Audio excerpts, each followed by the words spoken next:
Hello, hi, it is me, it is I, Small-Town Didi, you're on the internet, and I'm back, you guys. We are back. Thank you so much for joining me on my channel. If this is your first time joining us, please do like, share, and subscribe to the channel. If you've been here a while with us, I forget this bit. Have you guys realized that I hardly say that? I forget, just because I forget, and the channel's not going to grow if I don't do that. So please subscribe. Please do like, share, and comment. Let the people know about your on the internet. We are up, down here, whatever, on the internet today to have a chat about the Real Housewives of Durban. We've got a new season 3 of the Real Housewives of Durban. Very exciting. By far my favorite franchise. I mean, we only have 3 so far in South Africa. I don't know what's happening with Raj. Like, I don't know what's happening with the Real Housewives of Johannesburg. But these girls are back for a 3rd season. They've switched up some things in the cast. I have watched from season 1. I had to go back and watch season 1. But what I'm trying to say is that, like, I know what's going on, right? We're not just starting on season 3. In fact, when I wanted to start the channel, I initially wanted to... I was working on videos around the last season. And then I just never posted them. I never got around to posting them. It was too... like, the season had been done, you know? So, we're back. And we're going to get into it. Alright, they have some new cast members, and we lost some other cast members from the last couple of seasons, but some additions were good. I'm particularly confused about one, Mbali, but we'll get into that. As we get into this, I made notes, as you do. And yeah, the opening scene, it's JoJo just being a Barbie doll. We see her in her, is it a McLaren? I don't know cars, but she's in a sports car. And she's just letting us know that, you know, shopping is her thing. Like, she's doing the thing that housewives, you know, do, where they let you know that they're kept and money's no issue, and they don't look at price tag, just throw it in the bag. That's the, I forgot how that move go, but just throw it in the bag. Like, a price tag for who, for what? Not me, not JoJo. Anyway, she gets into a sports vehicle. She lets us know that, no, they've had several. They've switched them out over the years, but it's not the, her first sports car. And then she gets on the phone. This is, I'm perplexed up high. Like, over here, I'm very confused. She gets on the phone and rings Mbali, the addition to the group that is rather confusing to me, who is a historian of sorts in this genre of television, which is trash television. I love it. Calls Mbali and says, oh, I heard of her and I was hoping that she could come and sing to me. This is swag. It's such a weak introduction of a new castmate to me. And that's why we're seeing, especially if you look at the Real Housewife franchises, the American ones, why are they starting to fail? The inauthentic connections, the little stringy relationships that you guys try to make, like producers try to put together to sell us a new edition, it doesn't work. The shows only really carry weight when people have real history. Right, when people are real actual friends. I understand it's still television, you need to cast, but I still don't, what is her link? Her link to come into this group is because she's supposed to sing at JoJo's little party. A fake party, mind you. It's another thing that we do when we start new seasons, is we orchestrate a party of sorts, because this is not an organic friend group, right? They're not just gonna gather for a little lunch, hey girl, hey. We need to make it a whole do, right? We had Nonku doing a spring, fresh start, whatever, in the 2nd season. In the 1st season, with Sarisha doing a Diwali thing, just to introduce the ladies to her way of life and stuff. The Sarisha one even made more sense. But, like, now we're having JoJo throw a soiree of sorts, like a tea party for the ladies. And then she wants this Mbali that she doesn't know from a hole in the fucking wall to come and sing at this thing. Sing fucking what? Like, girl, do you even know the genre of music that this Mbali woman, like, I couldn't, no, my brain couldn't. Next scene, 2nd scene, we see Nonku on a little golf cart in the estate that she lives in, and she's broom chim, and then she goes to her neighbor. This addition to the cast makes sense. Gorgeous woman who goes by the name of Slee. I forget her full name. Gorgeous, right? This is an organic addition. Neighbors with Nonku, they have a friendship of sorts. She goes over to see this woman, and that's our introduction to Slee into the group. Again, just gorgeous. She reminds me a bit of Gail Mabalani. Like they have the look. I don't know if it's the the Nia Long vibe, the short hair like Nia Long. Like my best friend and I literally call her short hair. Like since like Star Trek when she is straight before her ink. That is my jam. Anyway, that is not the point. Back on track. Very pretty woman. Anyway, we get there. Nonku wants to plop her fat ass onto this woman's counter. She's a pretty fat ass. Like, I'm not shaming her and saying that, but it's like, I'm pretty sure there's a couch. But anyway, Nonku needs to prove to us that they have that level of friendship where she can put her ass on her counter. I didn't give out really something what was supposed to happen. She sits on that lady's counter, and then they get to chatting. We learn a few things about Slee. She's married to a prominent somebody who I think owns a soccer club. They said who the person was. Married to this person, she said like she put so much into the relationship and she came out with very little. Those of you who think like marrying a prominent person is going to like elevate you, it probably will for a period. But if you think that the divorce is gonna like have you set up for life, you may be in for a nasty surprise. Okay, I'm just saying, she lets us know that it's imperative for a woman to have her own bag, so that we say yes to all of that. And then she even says that she sacrificed so much for this relationship. She even sacrificed being in her kids' lives for like a period of 6 years because she's with this person. Like, she left her kids behind. Women who do that, perplexed again. Women who marry somebody and then they're like leave their children behind to start a new life with this man. I'm forever confused. Why it is we can't just blend the families. Anyway, we learned that shortly after the divorce, couple of months down the line, this man remarried, which to her just feels like it means the wahana aning an behind her back, which is, classic. Men just do this. I don't rate men. If you're new here, I don't rate men. I don't take men seriously. I don't take marriage seriously.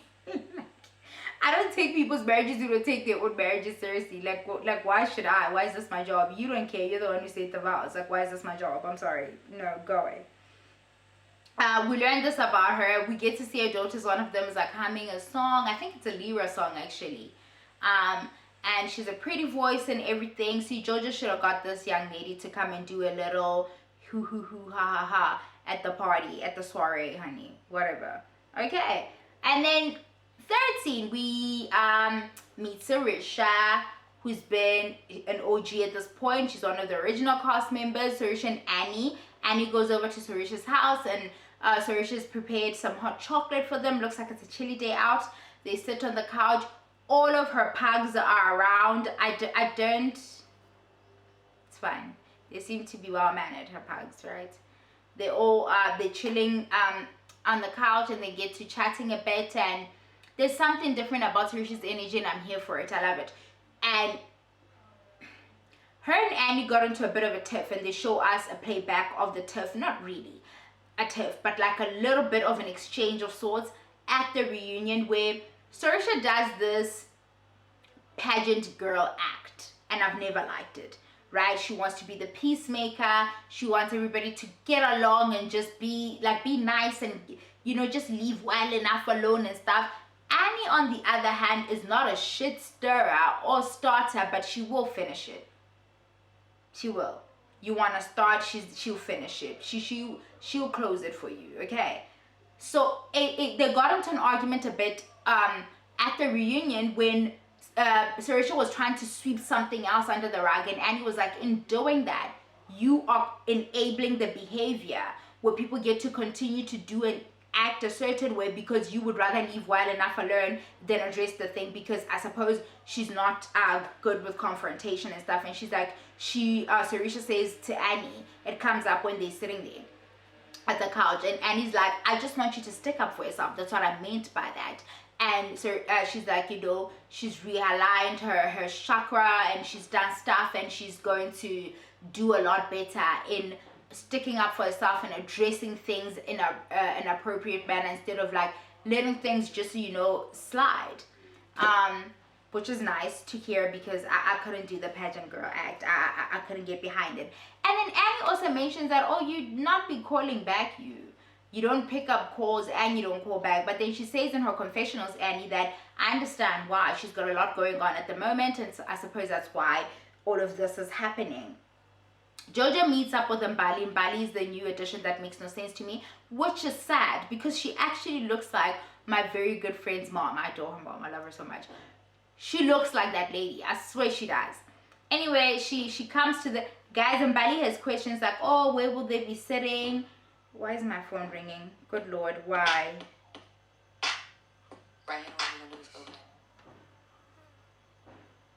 Pascal, I go better record.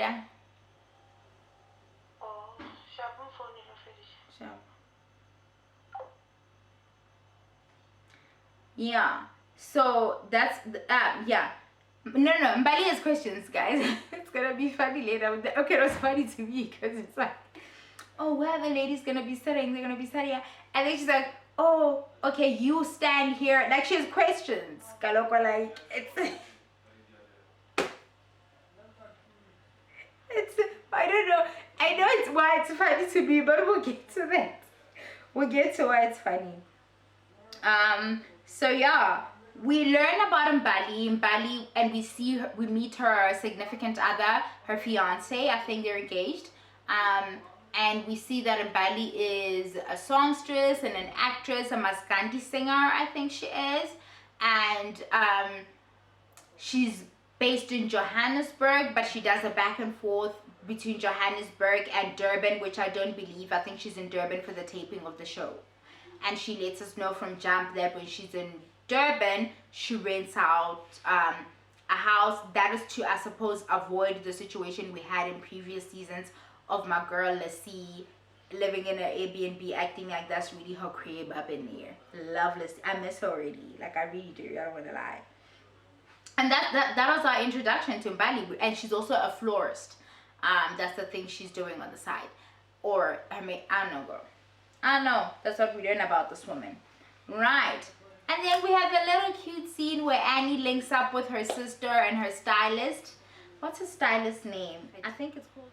Her stylist's name is Iggy. She says she was introduced to this person by one gorgeous Mbali who's an influencer. That was just Annie name dropping for me.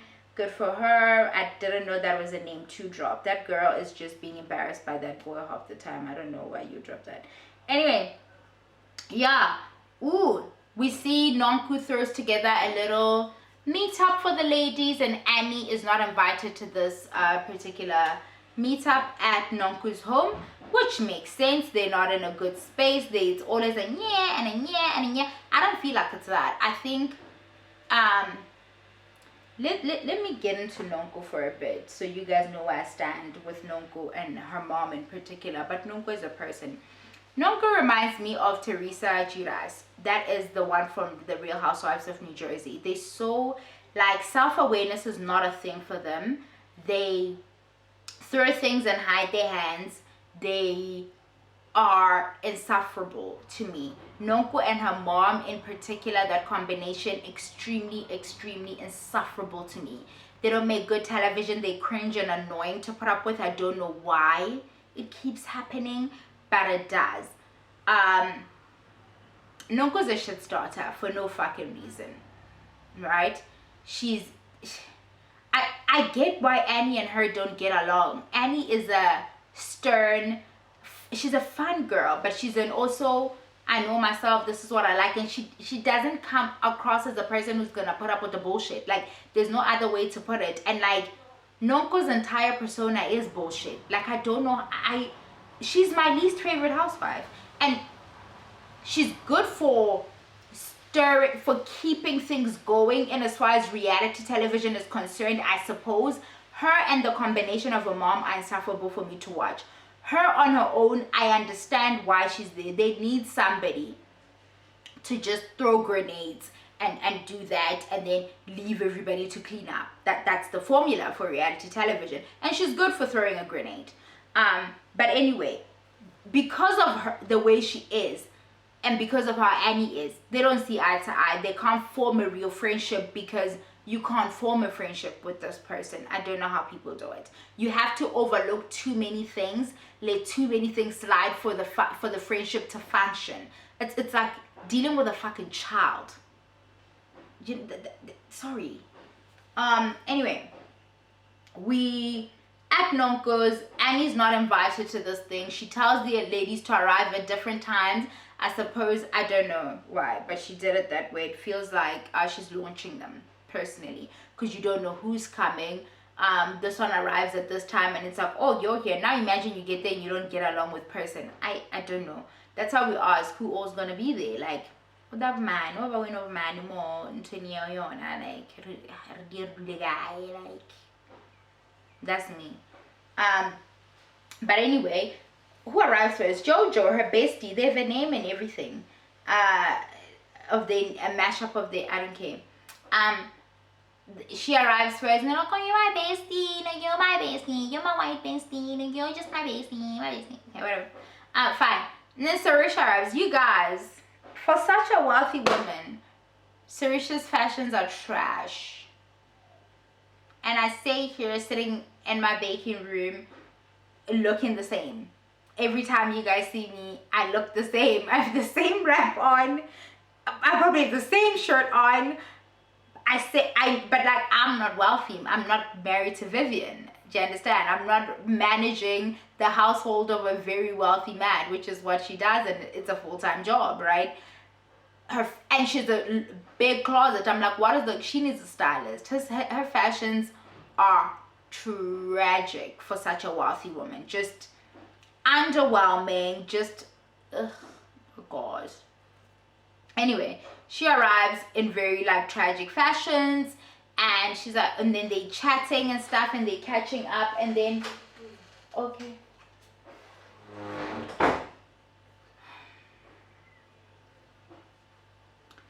They chatting, what have you, and the ladies mentioned that, you know, Sarisha, you don't be calling or texting back and whatever. And Sarisha in her confession is like, I feel like they are ganging up, not really ganging up, but like, are they exchanging notes with Annie or whatever?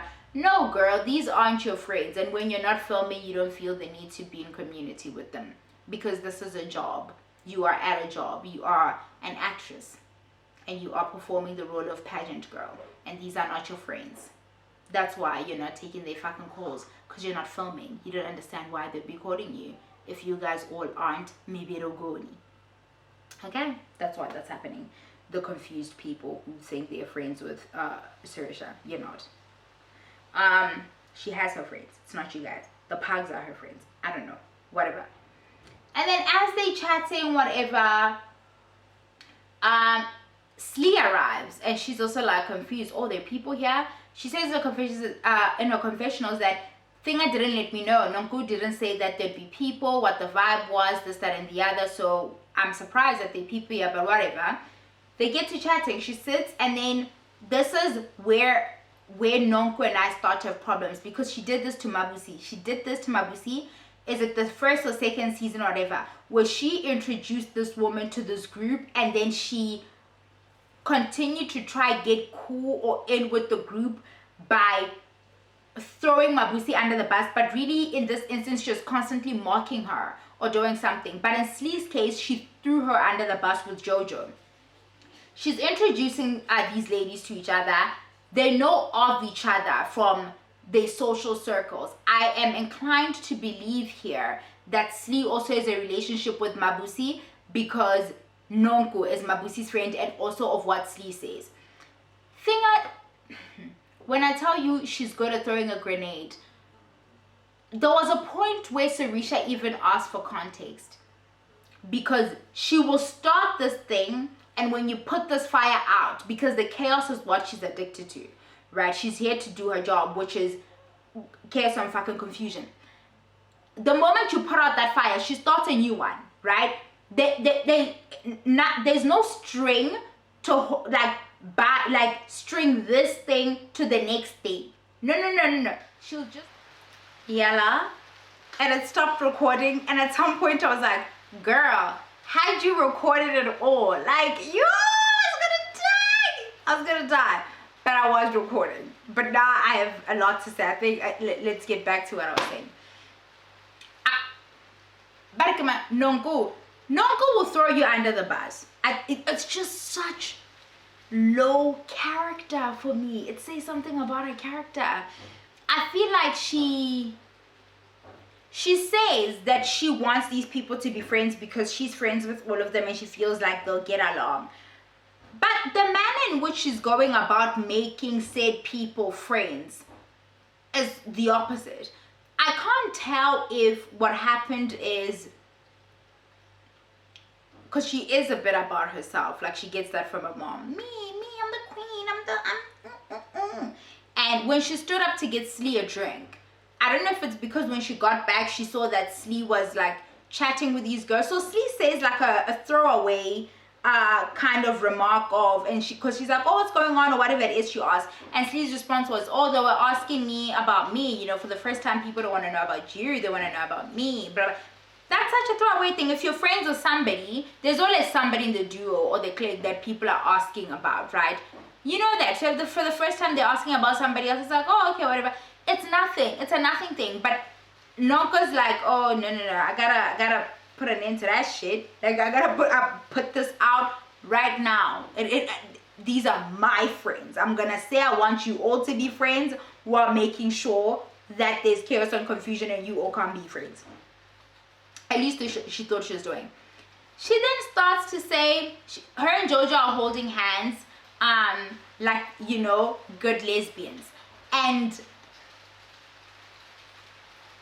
she says to Thingaki, she says, first of all, I don't know why she'd want to hurt her friend Jojo like that. Jojo who cries at the drop of a dime. You know, those tears can also be very manipulative. But, you know, I cried at the drop of a dime, so I understand how it happens. But whatever. And then she says, oh, it's just that you told me. She says to Slee, you told me that you don't like Jojo. Bitch, what? Nyana, Gelly.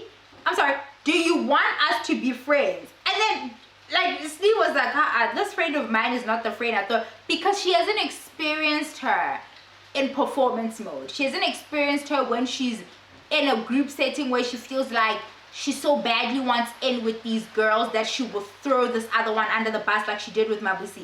She introduced her to this group and then she started making fun of her. Anyway. Slee's like, okay, so then Slee owns her shit like a grown woman. I love this addition to the cast. I don't want to lie. I love her. Slee then says to Jojo, what happened is I saw how you were interacting with Mabusi, and then they give us a flashback where she asked her about her designer bags. Jojo asked Mabusi last season if they're real, right? And then Slee then says, I just felt like that was very classist of you. Jojo says in her confessionals that I wasn't the only one. I'm recording in here. Please, nobody open my door. I swear. Jojo says in her confessionals that I wasn't the only one thinking it. I'm just the only one who asked that. And I don't even think she knows what classism means. That in itself, that statement is classist. You're not walking around assuming that people who look like you don't know what they're saying or what they mean.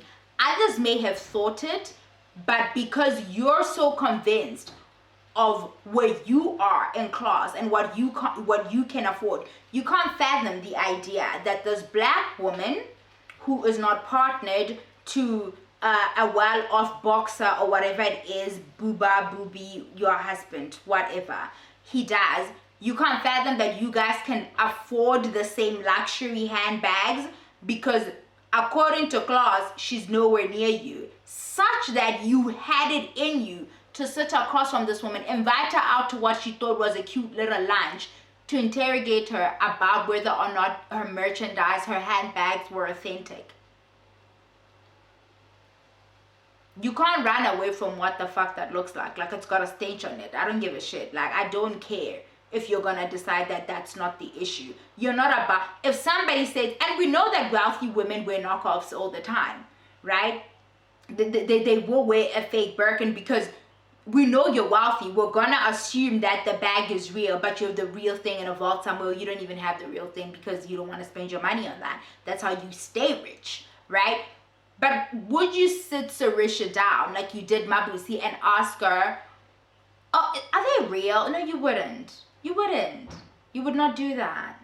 You just would not. Do you understand? So I know where Steve was coming from with that, and you dismissing her in the way you did in itself is a problem, Jojo. I'm just saying. Anyway, they seem to somewhat move past that, and then Sarisha then says, why isn't Annie here? And then they talk about how their relationship is strained. They talk about an off-camera event that happened. Sarisha and Viv invited the ladies to an opening of a mall, Ocean's Mall, I think is what they keep calling it. I can't tell if they're trying to plug it at this point. They keep saying it. I even know the name and I don't live in Durban, honey. And they're saying what happened at the event is that Annie and Jojo arrived first with their significant others, right? And Nonku arrived late because in true Nonku like style, just disrespectful, no sense of like decorum or fucking anything. Arrives whenever she wants to arrive. She's late to this thing. I can't tell if somebody made room for her to sit next to them, next to the lady, somebody who was already sat there, or if Annie's husband had excused himself ever so briefly and she took that seat. But the ladies are saying, Jojo and Nonku are saying that they said they agree that at some point Annie said to Barkemang, Nonku, that you need to make way for my husband to sit because we came here first and you were late. And if it's true, I'm a bit like, sheesh, right? Because she's probably, yeah, she's late and stuff. She doesn't have manners. You know, being late is you being ill-mannered. So she should probably stand or whatever, but she's probably wearing heels, and also, you know, she's a lady, I suppose, you know, if we're gonna do that as well. And, you know, maybe her husband just, like Annie's husband has a bad back or something. I don't know, but her husband standing did not sit right with her. I don't think, and then Nonku then says, I don't think she would have asked any of you to stand up for her husband. It's a me thing, and it's probably true. Annie doesn't care for Nonku, and I can't say I don't understand why. If I was existing in this circle, I'd have no room for her. I'd hold no space for her. I don't know if to this degree though. I don't know if I'll tell you to stand up for my husband to sit down. But then because it's Annie, and I'm telling you now, if Annie says something and it feels, Nonku, if Nonku says something and she feels like it's getting addressed, Nonku will start a new thing. Because peace is like something, she can't stand peace. She's such an enemy of peace. Then she says, oh, and I also feel like that maybe because she's afraid of her husband, I was like, Mo, Masadi Baba in like she is entering this. She's taking it there for no reason. I feel like this is getting too long. It really is. I need to wrap up. I feel like she's afraid of her husband and something is wrong in the marriage because they were on holiday together and she was having breakfast alone or a meal alone, and they were on holiday. And I also feel the energy and the way she looks at him and how her telling me to get up was, she's alleging that Annie fed off her husband's energy and he was irritated, like he was irritable, and then he was like, and then she felt that she now needs to say, you gotta go, like my man's mad, you need to get up for him, like that kind of thing. Yeah, hey, yes, but not enu you go do that fast. Yeah, a lot happened. Honestly, a lot happened at the parking at this little meetup. Like quite a chunk of things happened at this thing. And then we are at Jojo's soiree. Everything looks gorgeous. We meet the new, the other addition to the housemates. Her name is Marie or Maria, and I am not certain. I will make sure for the next thing. I listened to it over and over, and now I'm confusing myself again whether or not her name is Marie or Maria. She reminds me of Rushda from Real Housewives of Cape Town. They have a similar look. They have the same kind of full lips and stuff. They even have the same demeanor in their confessionals. So pouted and serious, and anyway, they've that going on. It's she reminds me of Rishta. She does. She seems like she's gonna be a good addition as well. Seems like she's a shady one. She seems like she loves us some drama. She's married to a surgeon. She says she is a whole list of things, and one of them is that she's a psychology student. Girl, she could have dropped out in like 2009 or something. I don't give a shit. Yeah, we see her, all the ladies dressed in their little ball gowns, and they arrive on a horse and carriage, and they're looking cute. It's also nice. And then Mbali is not there. Mbali, who was asking, where are they gonna be sitting? Where are the ladies gonna be sitting? Where am I standing when I'm singing? Mbali's not there to sing, baby. And then Jojo is mad because if you remember, by the way, I am so mad Londi's not back. Londi was a great addition to the Real Housewives of Durban, and I didn't think she would be. I thought she was too young for them, but it worked. And she just was. That's why her and Annie were mates. Like they stand their ground, man. Like she's a good addition. I don't understand why she didn't get a new contract, or maybe she wanted more. I don't know. And she would have had a good storyline because she's going through that breakup. She had the second baby. They're now saying she's driving a Taz. Ooh, girl. Allegedly. She says she isn't, girl, but like I don't understand why she's not back. Like she would have made for a good season. She really would have. Maybe she want to come back because she's not living in the hills anymore, and she didn't want to show, you know, the transition from where she was to where she is and where she's definitely going. I think she'll always land on her feet. But anyway, Londi didn't sing last year at Jojo's party. I don't know if it was a birthday thing, but she had a party of sorts, and Londi was supposed to sing, and she dropped her in like the nick of time, like 2 hours before. Mbali just wasn't there to drop her in the nick of anything. She just wasn't there. She arrived later though, wearing a dress, looking cute and stuff, and then yeah, so that happened.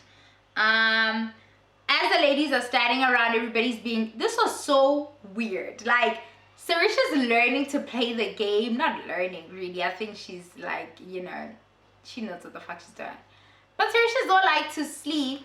Could you come with me? I'm so cold. I gotta get a I have to get a jacket. I have to get a jacket. For fucking what? Like, you could have just been like, Slee, can we go aside and whatever. And the moment she put Slee aside to me, I was like, oh, she's trying to form new alliances because she's hearing the murmurs, like, of the girl saying, you're not texting back. You're not taking my calls, this. And she's like, new fresh meat. I can have a new person to impress upon, and they don't have to be like, I'm not calling or whatevering them.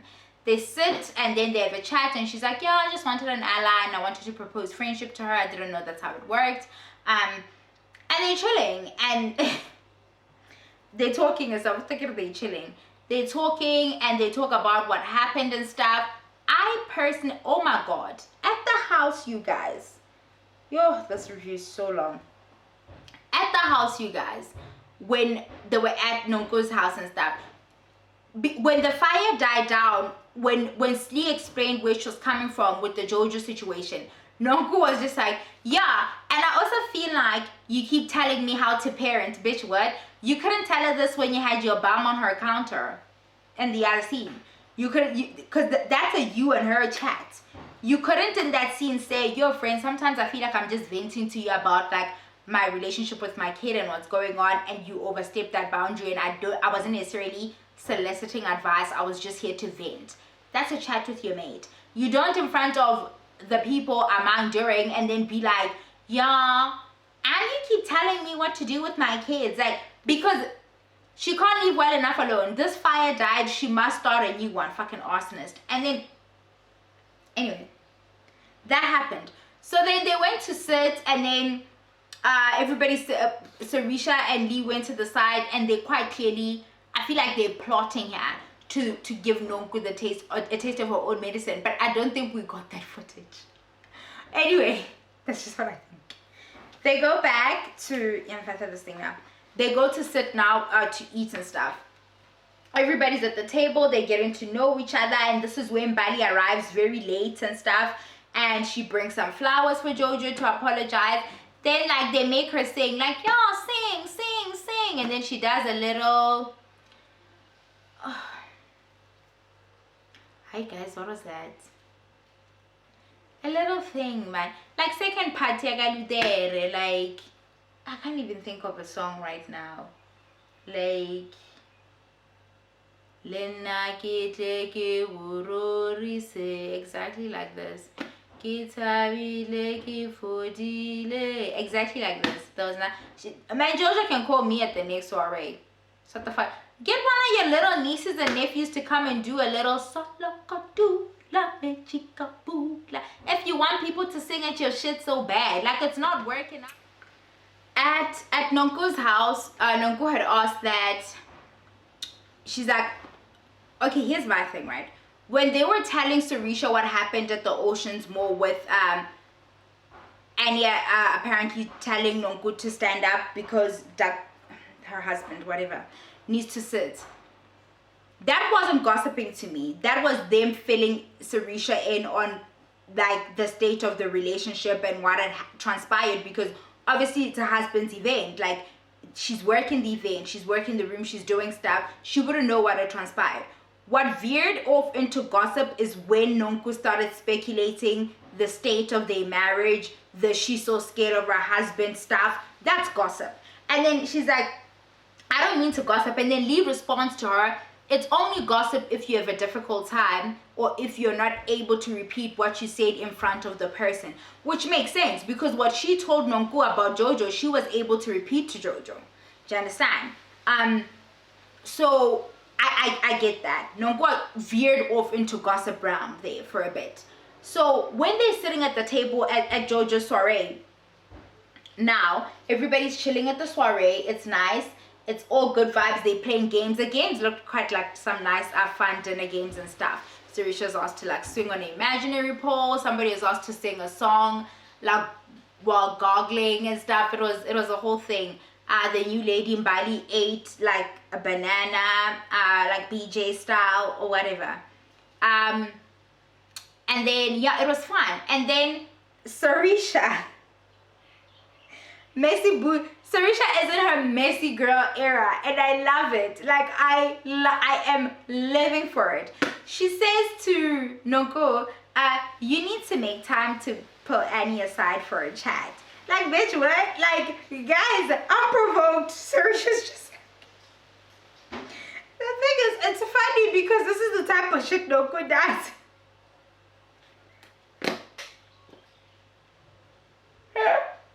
Anybody else might be like, oh my god, what? No, it's fine because it's happening to Nonku. Nonku loves to start shit, guys. Then she's like, no, but I asked you guys at the house what she did. That please do not address, like, go to Annie with this. I'd prefer to address her myself. You didn't give your friend Slee that opportunity to address, to learn Jojo for herself firsthand, and later down the line be like, you know, this is actually what I thought of you at first because of the encounter you had with Mabusi, but I was wrong. You didn't give Slee that opportunity. You were just like, wow, Slee said she doesn't like you, right? Did Slee ask you to go to Jojo with that? No. So here's a taste of your own fucking medicine, courtesy of Sarisha. Here you go. And so Annie's like, okay, were you guys chatting about me in my absence? I'm sorry, Sarisha got in the car and called her. So like Sarisha got in the car and Sarisha and the pugs got Annie on the line and rang her ass and told her that, you know, Nonku was talking about you at our house and I was surprised not to see you there. I thought you were also invited. And now they're acting like that's not what happened and stuff. And then she keeps saying, no, I'll address it later, Sarisha. I never thought this is the kind of person that you are. And that right there is what Annie was talking about. Nonku in particular behaves a certain way because she knows you will never address it the way it's supposed to be addressed. And today you've done exactly what is typical of her, and she can't stand it. She sees something the matter with what you're doing. She did it 2 scenes back. Serves you right. Like, if you ask me, like, same thing. Anyway, eventually Sarisha comes out with it. She's like, no, I was informed that this happened at the Oceans Mall opening, that you asked her to get up and blah blah blah. And she's like, Nonku's like, I'm not gonna address it. You guys can talk about it, but I'm not gonna talk about it. Okay, great. A lot is happening in my background in this review, guys. I think that was all that happened. Yeah, Sarisha asked her, did you, that's what my notes say. And she's like, yeah, I can't believe my speaker sang. But that's about it, guys. That's really what happened. I think we're in for like, Marie likes to be the center of attention. When I see the trailer of what we're gonna get here, and she thinks she's gonna come for Sarisha's spot. Listen, good luck. I mean, are you gonna get the hands on a private jet? Because that's really how you get that spot, right? Slee's a good addition, hands down. Love it. Anyway, that's it. Mwah. Bye, Yala.